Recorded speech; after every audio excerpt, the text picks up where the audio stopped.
Bonjour et bienvenue dans ce 5e vlog. Donc aujourd'hui on va parler de base de données et surtout de comment créer une base de données et comment l'enrichir. Également ce que je voulais vous dire avant qu'on commence vraiment à rentrer dans le vif du sujet, parce que c'est un sujet qui est passionnant et on pourra en parler pendant très très longtemps, c'est que justement j'ai constaté que les vidéos étaient plutôt longues et que vous n'aviez pas forcément le temps de les regarder en entier. Par conséquent, j'ai décidé de réduire un peu le format des vlogs, enfin en termes de durée en tout cas, tout simplement pour que vous ayez le temps de regarder les vidéos et que je ne traite plus qu'un seul sujet par vidéo, qu'un seul article par vidéo et par semaine. Si je vois que ça vous plaît, je ferai peut-être du coup plusieurs vidéos par semaine, mais donc là on va commencer doucement. Donc voilà ce que je voulais vous dire avant de commencer cette vidéo.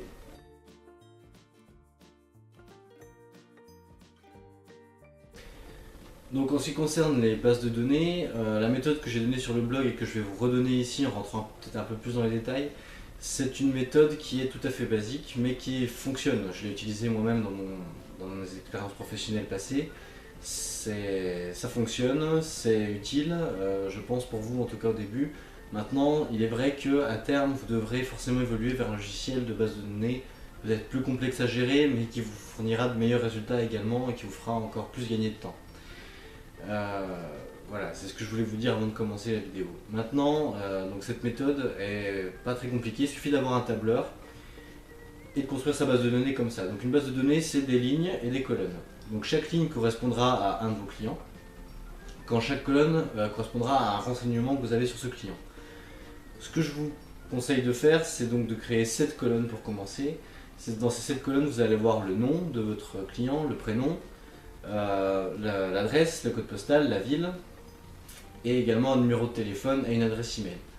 Ces 7 colonnes, ces 7 champs seront donc les plus importants. Après, vous pourrez en ajouter d'autres, hein, mais à mon avis, c'est donc les 7 qu'il faut avoir absolument dans votre base de données. Ça va vous permettre de faire des statistiques, ça va vous permettre d'avoir des renseignements plus simplement accessibles quand vous voudrez donc contacter vos clients tout simplement. Et voilà, donc c'est comme ça qu'on va construire notre base de données pour commencer. Donc, il est très important de ne pas mélanger les champs, c'est-à-dire par exemple ne faites pas un champ nom-prénom, parce que vous n'allez plus vous y retrouver très vite en fait. Si vous voulez trier par nom, c'est plus simple de le faire sur une seule colonne, surtout que le tri du coup ne sera pas le même. Voilà, donc c'est ça qu'il faut avoir à l'esprit ici, c'est que plus vos champs seront réduits et donc détaillés, mieux vous pourrez avoir accès à l'information et plus vite vous aurez accès à l'information et ça vous fera gagner un temps énorme, hein, croyez-en mon expérience. Ça c'est la première chose donc à penser quand on construit une base de données. Pour s'y retrouver encore plus vite, c'était un conseil que je donnais sur le blog également, c'est qu'il va falloir attribuer des numéros de clients. Attribuer des numéros de clients, ce n'est pas très compliqué, je vais vous donner quelques méthodes simples. Là, je vais vous donner celle qui pour moi est la meilleure, celle qui a mieux fonctionné pour moi en tout cas. Donc avoir un numéro de client unique et qui soit facilement identifiable, c'est important parce que vous n'avez pas forcément de quoi formuler des numéros de clients à 8 chiffres. Vous pouvez le faire de manière aléatoire bien sûr, mais vous allez perdre beaucoup d'informations que vous pourriez avoir juste avec le numéro de client sans avoir à faire des champs supplémentaires dans votre base de données. Et ça c'est je pense assez important, puisqu'en un seul coup d'œil vous pouvez savoir plein d'infos en utilisant la méthode que je vais vous donner là maintenant, qui comme j'ai dit est pour moi la plus pertinente et la plus efficace. C'est tout simplement, et je disais sur le blog, de construire votre base de données client avec ces numéros de clients donc, qui commencent par la date.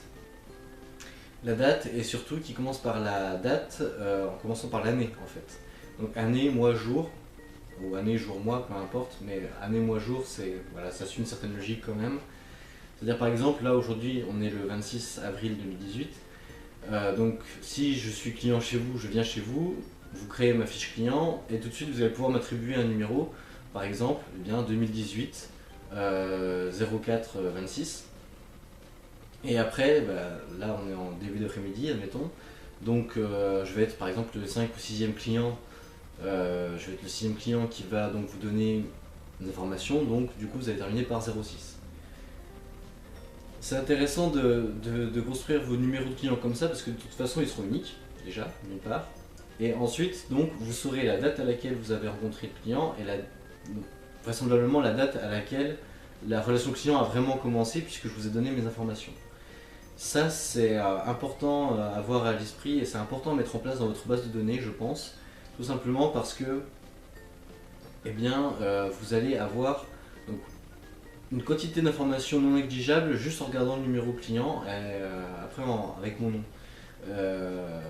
Et ça va vous faire gagner un temps énorme, croyez-moi, tout simplement parce que vous n'allez pas avoir besoin de consulter tous les champs de la table de la base de données pour savoir vraiment ce que j'ai fait, qui je suis, etc. Donc ça c'est une première chose. Ça vous va permettre aussi par la suite de mettre en place une relation client plus efficace. Par exemple, vous aurez la date anniversaire à laquelle je suis venu pour la première fois dans votre magasin. Donc vous pouvez créer donc, des événements spécifiques pour les clients qui sont dans ce cas-là.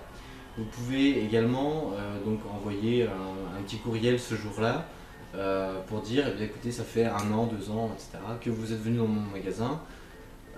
Laissez-moi vous dire que je suis très heureux que nous ayons pu travailler ensemble ou que vous soyez satisfait de mes produits, donc je vous offre tant de pourcents de réduction sur votre prochain achat.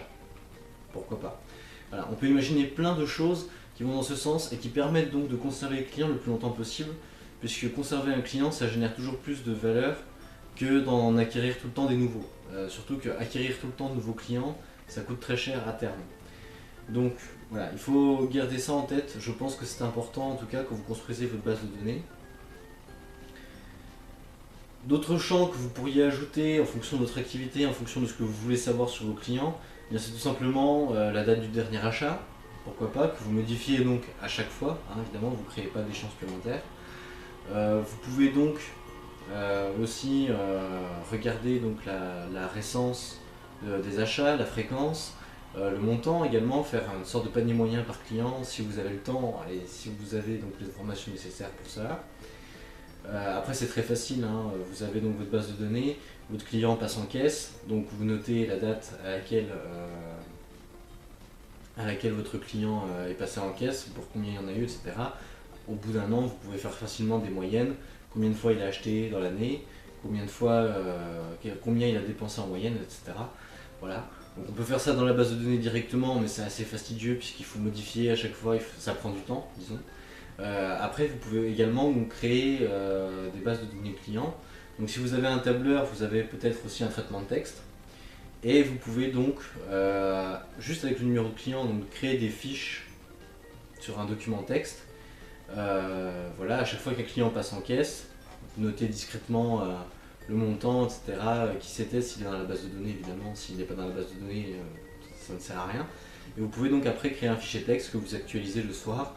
Simplement, vous dites voilà, aujourd'hui, monsieur X est passé en caisse, il y en a eu pour 50 €. La dernière fois qu'il était passé en caisse, c'était il y a 1 mois exactement. Il y en avait eu pour 25 €, donc la moyenne a augmenté, etc.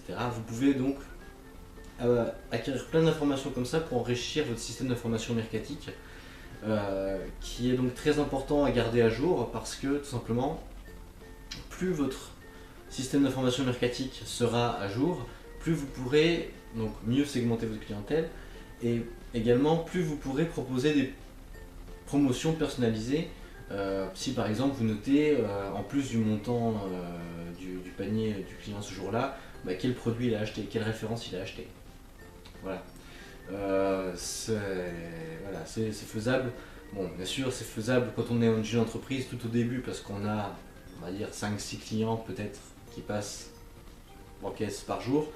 Une fois que vous aurez 50, 100, 150 clients qui passeront par jour en caisse, ce qui arrivera si vous suivez la plupart de mes conseils, vous ne pourrez plus faire ça, c'est dommage d'un côté, mais d'un autre côté, vous aurez donc d'autres informations, vous aurez davantage de clients, et sur la base d'informations que vous avez donc récoltées au fur et à mesure depuis le début de votre activité, vous aurez une idée un peu plus précise de quel type de client vient chez vous, et donc savoir à peu près donc, ce qu'il achète, etc.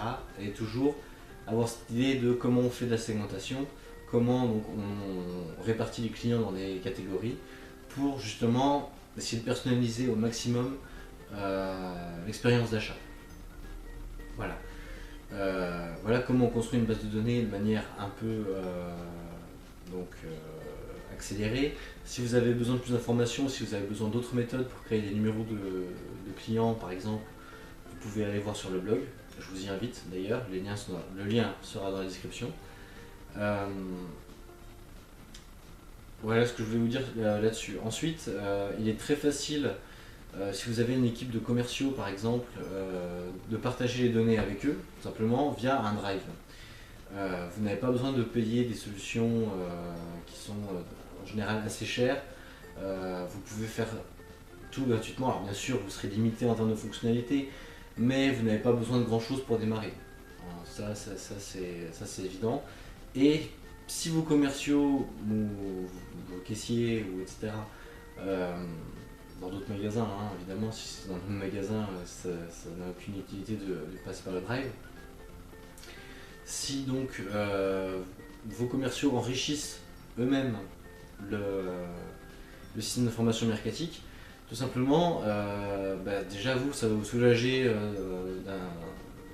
d'une certaine part de temps que vous allez consacrer à ça, et ensuite, eh bien, vous n'en serez que plus efficace par la suite. Donc voilà. Donc le drive, donc j'ai proposé deux solutions sur le blog, il en existe plus, hein, évidemment.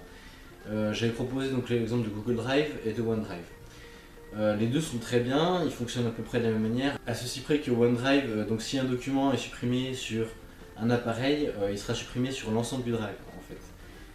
Et ça peut poser des problèmes, surtout si le fichier était assez conséquent et qu'il disparaît du jour au lendemain parce qu'il y a une fausse manipulation. Donc ça peut être un peu compliqué. Néanmoins, je préférerais personnellement utiliser OneDrive parce que tout simplement la synchronisation se fait quand l'appareil est connecté à Internet. Et ce qui n'est pas le cas de Google Drive, il est en tout cas plus difficile de le faire alors que OneDrive c'est complètement implémenté dedans. Et donc ça c'est intéressant. OneDrive donc c'est le drive de Microsoft en plus, avec un support tout à fait pertinent et tout à fait compétent. Donc si vous avez besoin de quoi que ce soit, voilà. Et en plus OneDrive a une formule pour les entreprises, donc OneDrive for Business, et donc vous pourrez évoluer après donc, plus facilement de l'un vers l'autre, ce qui sera donc quand même non négligeable.